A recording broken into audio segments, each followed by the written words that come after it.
I prayed to God and I just said, God, if I don't know what you're calling me to do, but I'll tell you what, if you challenge God, he's gonna answer, Made a right? deal with him. Right? I made a prayer. I said a prayer, and this is my prayer. Basically said this. I was in my room. I was on my knees, and I just say, God, if you will fill up my summer, I will give you my life to full-time ministry. And I was like, okay, let's see what happens. Welcome to the Faithful Fathering Podcast. This is Rick Wirtz, founder and president of Faithful Fathering, where we encourage and equip dads to be faithful fathers. The vision is to engage a generation of dads to raise a godly generation behind them and to reinvigorate the church on the fathering front.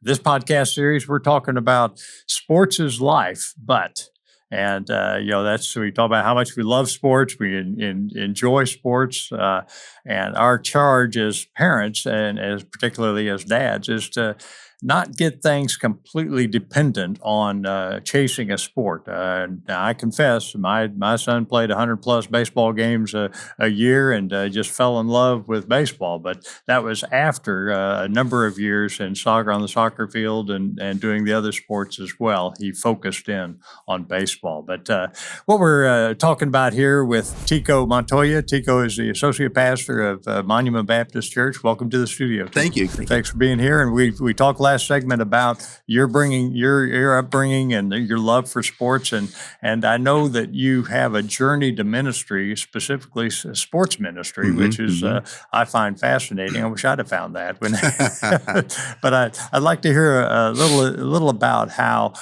sports was important to you and your journey. What turned you back toward the idea of going into ministry? It doesn't sound like that was necessarily your path initially. No, it wasn't my initial path. So I went to college twice. The first time I failed, I flunked out. And it was not part of my discipline to think about, because I didn't know what I wanted to do. I thought I wanted to do sports. And I always had a love for sports. I wanted to be a high school baseball coach, a teacher of some sort, maybe history or something outside of math, because I hate math. But I thought this is what I wanted to do. And so pursuing that, there was just this void. There's not this emptiness. And no, I'm wasting time. I just gave up and I just stopped going to school. I stopped going to class and I didn't have this drive. So then I just said, I'm going to step out for a little while, maybe just take a year off and just find out where God wants me. And it was in that year that towards the end of that year, I prayed to God. I remember I prayed to God and I just said, God, if I don't know what you're calling me to do, but I'll tell you what, if you challenge God, he's gonna answer, Made right? a deal with him. Right? I made a prayer. I said a prayer, and this is my prayer. Basically said this. I was in my room. I was on my knees, and I just say, God, if you will fill up my summer, I will give you my life to full-time ministry. And I was like, okay, let's see what happens. And within 2-3 weeks, my summer was filled. I got a phone call from my college minister at the time. And he said, hey, I'm going to take a group to the Philippines and God put you on my heart and I need you to go. I'm like, okay. He's like, I know you're taking a year off. He's like, but you're great. I think this would be great for you to go. We're going to go for about 2.5-3 weeks. It's a mission trip and we're going to be doing some different things. So what are you going to be doing? And of course, Vacation Bible School for some missionaries and things like that with their kids. They're going to retreat, but also we're going to be doing some sports ministry, things like that, playing basketball and things like that with some of the locals there and things like that. And I'm like, that sounds good. I can play sports overseas. Okay, let's do this. So I did that. And as I'm preparing for that trip, I'm leading up to it and everything. I get a phone call again from my college minister, and it's just how God works, right? And he said, hey, there's an organization that's going to come to our church in a couple of weeks. And I was just wondering if maybe you would be interested in just, being there and helping them set up and things like that. And I was like, sure. I said, what's the organization? It's called Drug Prevention Resources. They're out of Irving, Texas. And I said, sure. I said, what do they do? And he said, well, they work with inner city kids. And they have a program to teach them to kind of stay off of drugs and those kind of things. These are inner city kids that are around that environment. But they pull them out and they take them year round. They work with them reading and math, all these things, but they take them to camp in the summertime. And they may need some volunteers to help run this camp. They need volunteers to be counselors. I'm like, oh, okay, that sounds cool. And so I helped set up and I'm there. And Jennifer Herbert, one of the ladies there, that she was the director. she's asking for signups, and really no one signed up. She kind of looks at me. It's like, would you be interested? I'm like, well, when is it? And I was like, she said, well, it's this summer. Here's in Rosebud, Texas is one of them. And the other one's in San Marcos. And I was like, Rosebud, Texas. I know where that is. It's a small little town. Like, okay, sure. I'll sign up. And so I signed up and loved it. Loved it. We were at a camp. Matter of fact, it's summertime. We slept in a tent. I slept in a tent. I had my own tent and I slept in this tent. No AC, nothing. And these kids have never experienced, they're from Dallas, mind you, never experienced this kind of atmosphere before. Mm-hmm. There's a lake out there.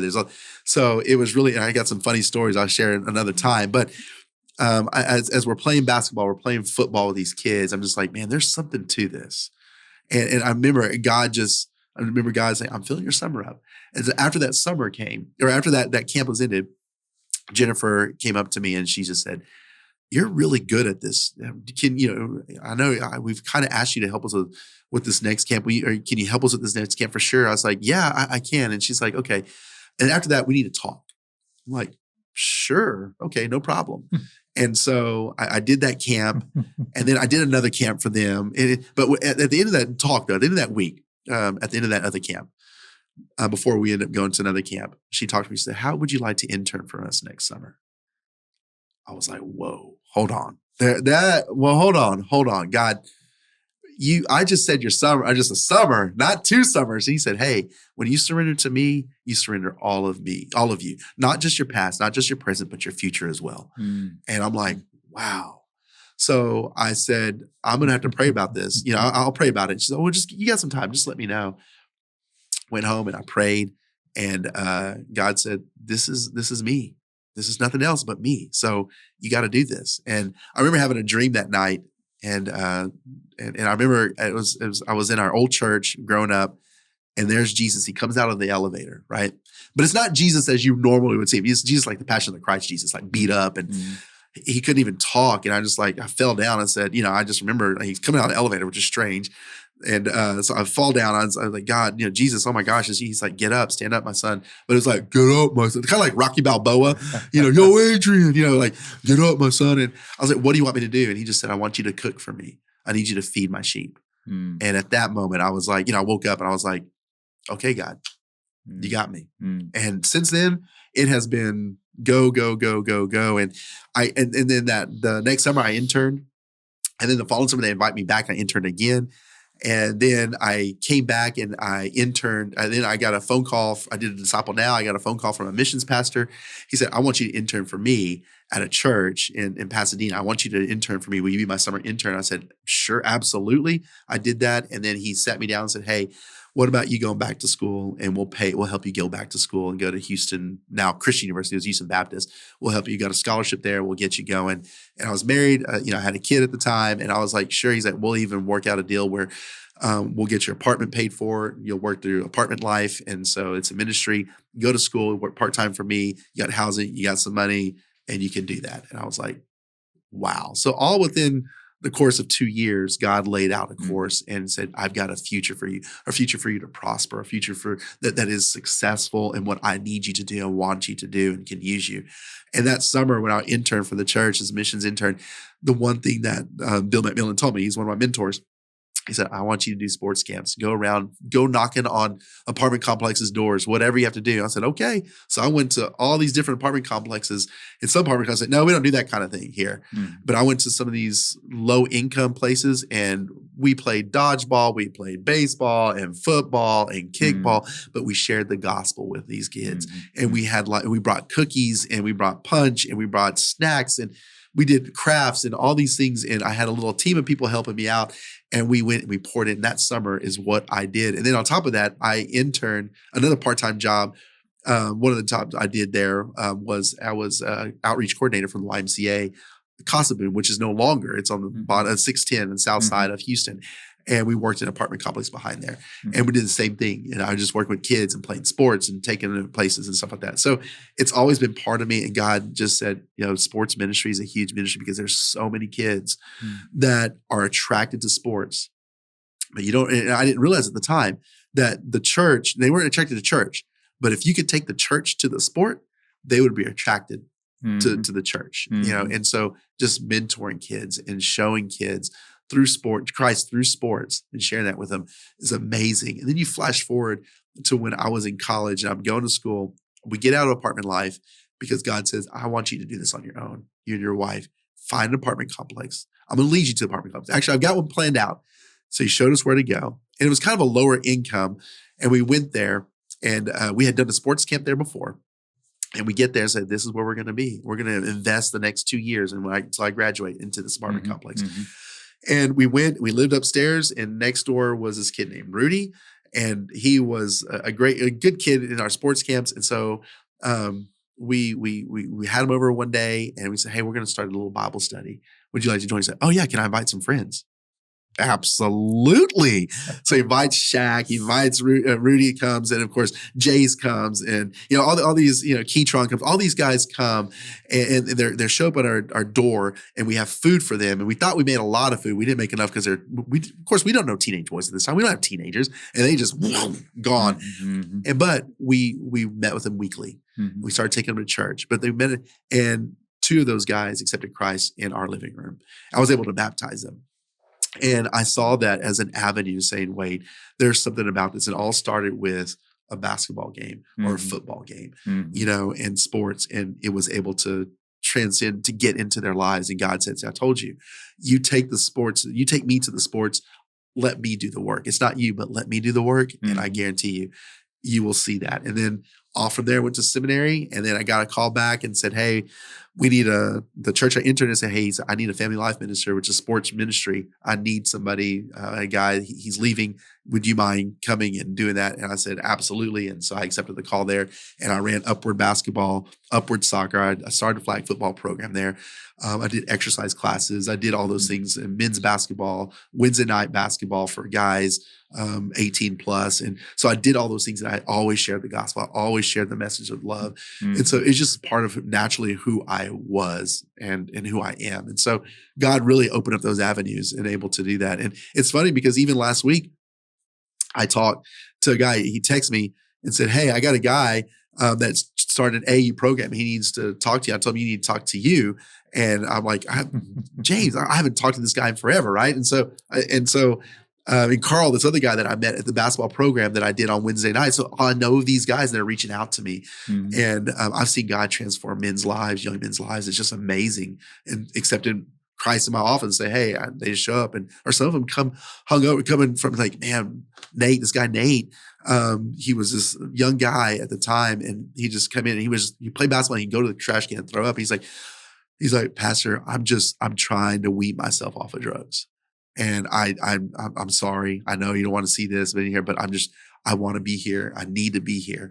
And now he's successful. He's in remission, or at least not remission because that's different, but he's been clean for years now, and he's got a family, and he's working, and just a totally changed young man. And this is the power of Christ, and it all comes down through sports, at least not that it comes through Christ, but it came through an avenue of sports. And so that just God has always had a part for me for that.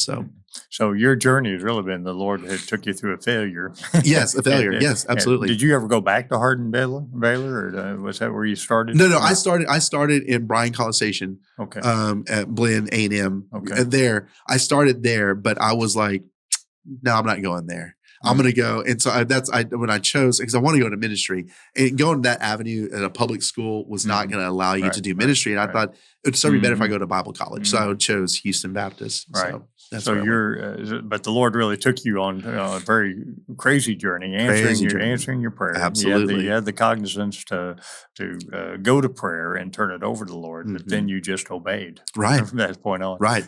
Absolutely. And funny is, at seminary, I didn't know when I was getting close to graduation from college, and I graduated about 31 years old. So I went back, like I took a break from college and I went back, but I graduated, but I was like, I don't know where to go. And so they had seminary day, but I had applied to different seminaries. I had heard nothing back. They had seminary day at school.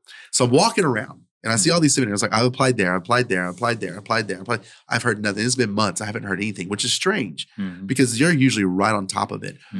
And I see this Hardin Simmons University. I'm like, well, I didn't know they had a seminary there. So I go and apply, or at least to talk to the lady. Her name is Meredith Stone. And she said, at the time she said, well, have you ever applied the Dean Scholarship? No one from your school has ever got the Dean Scholarship. I was like, Dean Scholarship? She's like, yeah. I was like, no, I didn't know about it. She's like, yeah, no one from the school. It's like, you talk to your dean and see if he'll recommend you. So I was like, okay, I'm gonna go talk to Dr. Capers. So I talked to Dr. Capers. Oh, absolutely, I'll recommend you. So recommend, and then I applied to the school, and just a couple months, maybe about a month or two later, I get a letter in the mail saying you have a full ride scholarship for seminary. You got the dean's scholarship. So God just, again, the God of the future, and saying, I'm going to take care of you. And so my wife, I picked up my wife and my two kids, and we went to Abilene, Texas. Well, I don't want to go back there, but hey, Abilene, America. That's right. So we were there for 3 years, and it was a great experience to go to school there. So it was good. So God he does move. He continued to move and faithful in our journey. Yeah, the journey was quite a dynamic one. It was. Yes, it is. And it's all based around sport. Now, tell me what your family's reaction was as you were going through this journey. I mean, surely your dad said, don't you just get a job? Just do something else. Right. What was your encouragement? Or the encouragement was, well, son, what's your plan? What's your plan? You got a family, obviously. So what's your plan? So as long as I told me, here's a plan. Even my father-in-law, here's a plan. I'm going to take care of your daughter, but here's the plan. I got a job. Here's a job. But once I'm done, my full-time plan is to get into a church and be that. I'm not, and of course, everybody worries that you don't make a lot of ministry, money. It's like, well, it's God will provide no matter where we go. And he did. Absolutely provided. Even while I was in college or in seminary, I got a job at a church there in Abilene. And then I got out. Before I even graduated, I already had a job in hand, so God was always just pouring into us and just saying, be faithful. So I just told my parents, and they supported us. My dad, mom, and every so often I had people would send us $100 a month, and say, and people that, just not part of our family, but just friends. And they're like, oh, we believe in you. And God just pouring his blessing out to us. And my parents just saying, hey, whatever you need, just let us know. We'll help. In-laws, same thing, because there were times we're $50 short on an electric bill this month. Okay, we'll send it to you. Things like that. So it's those kind of things that we're able to they were able to see God faithful and say, just pray for us. And now they see the end result, like, wow, God was faithful, and he did take. And so my in-laws are very appreciative that we went that journey, that I continued. Because if I had given up, oh man, I don't know where we'd be. Or my parents the same way, because now I can take care of a family and provide for my family, but also spiritually lead, financially, emotionally, all those kind of mentally, I can lead my family in a healthy way. And so they really appreciate that. Yeah, and another path, you might that financial security might become your God. Yeah, exactly. Because you're just pursuing that dollar. Right. You're just going after it. But God just said, don't worry about that. I will provide. Like, okay.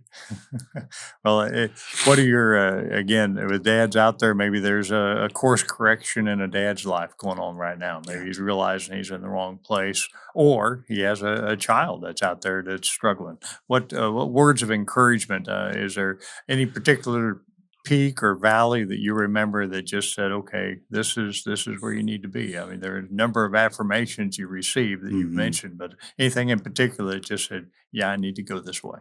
Yeah, I would say, there was a valley not too long ago, just a couple of years ago, when I left from one church and came to another church. Was quite traumatic, for us to leave, to be rooted up. And that was a valley. I would say that was a valley.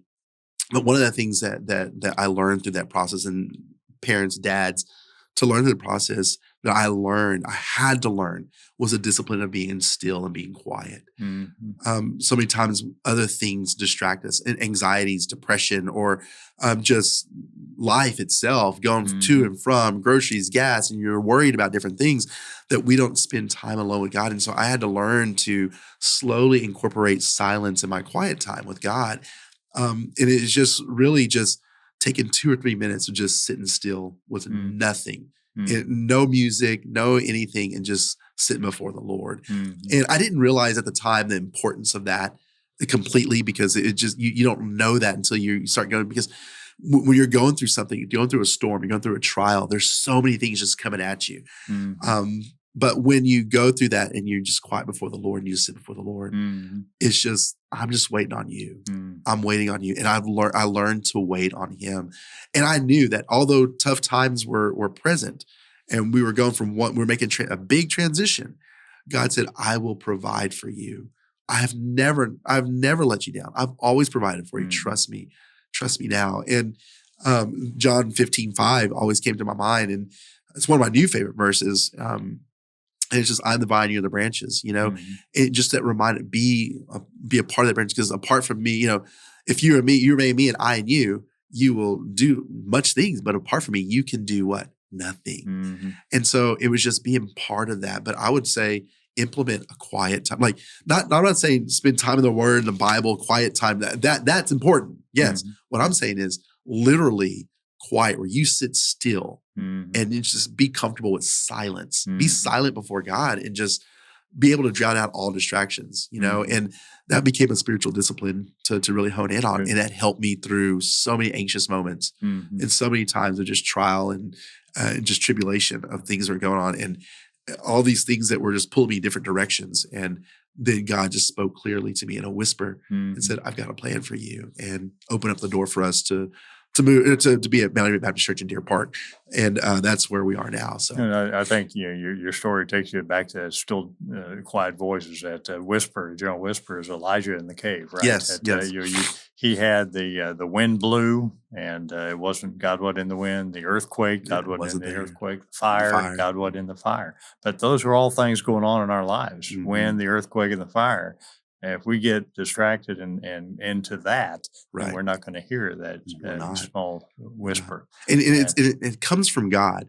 One of the things, my boys, I tell you, we meet at 11 o'clock at night, and we talk. That's just our time. And because they're up late, and my wife has to go to bed early, and I usually do my chores. My evening chores is what I do to help my wife out, and this, that, and the other. But anyway, so we've been going through the book of Job. Mm-hmm. And one of the things is the three friends Mm-hmm. that come. And if you know the story Good of Job, ideas. yeah, if you know the story of Job, these guys are, they're the antagonists. They're not there to give him good advice.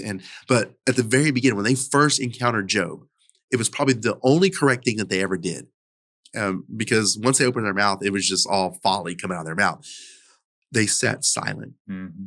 They didn't say a word to Job. Mm-hmm. And that's probably the only correct thing they did. So even if you're listening to your friends, because dads, sometimes we listen to friends. We listen to others. We don't listen to God. So do you have those friends in your life, those people that will encourage you, that just be silent and say, hey, I'm going to pray for you, but silently? Surround yourself with those kind of people and be comfortable with silence. And sometimes you'll have to learn how to be quiet yourself, because you want to give advice. Mm-hmm. You have to learn to be quiet. Like Job's friends at the very beginning, they did the right thing and just be quiet and just sit before the Lord. Mm-hmm. But once they opened their mouth, folly just came after another. They're his three friends. And so, and they were wrong in what they did, Right. What they said. And Right. so, but it lends itself to be a reminder, not only have quietness and stillness and silence in your own life, but also practice that with others. Sure. Don't just quickly jump to it and say, oh, well, just wait. Listen, what is God actually saying? Mm. And then give good advice. And the only way you do that is if you stay connected to, I'm the vine, you're the branches. Go back to John chapter 15, verse 5. Sure. Well, dads, there you have it. We're talking about the journey to ministry. We're all in ministry. That's right. It may be in your workplace, it may be in the church. But if you find yourself distracted by the noise, the wind, the earthquake, the fire, and you're not catching that whisper of what you're supposed to be doing, whether it's yourself or maybe your child's in a valley as well. But the key is to sit still and listen well. And that's the word from Tico today, to be still and listen for that voice, and then act as the Lord leads. So tune into God, tune into a new level, and listen for that gentle whisper. That's the dad you're called to be. That's the dad the next generation needs. God bless. Godspeed.